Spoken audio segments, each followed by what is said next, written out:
What if Gen Z isn't the most anxious generation? What if they're just the first one that stopped lying about it? Your grandfather had panic attacks. Your mother cried herself to sleep. Your father hated his job for 30 years. They just never told anyone.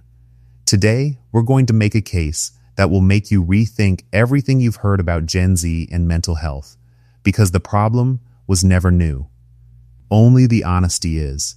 For decades, psychologists studied mental health in silence.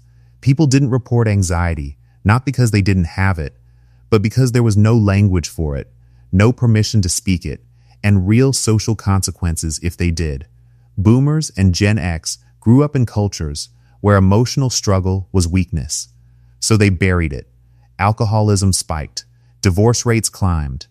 Workplace burnout was just called life. The data wasn't missing. The honesty was. Gen Z grew up with something no generation had before, always-on conversation about inner life.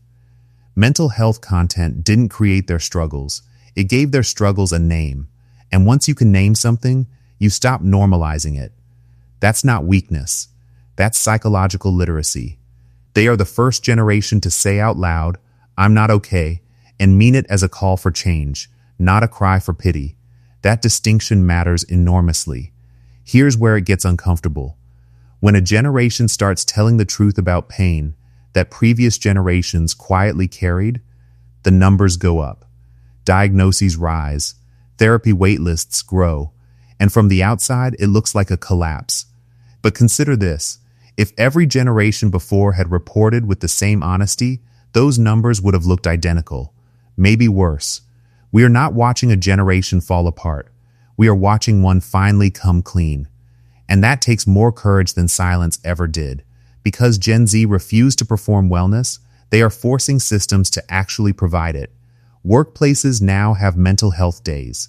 Schools are hiring counselors. Therapy is losing its stigma. None of this happened by accident.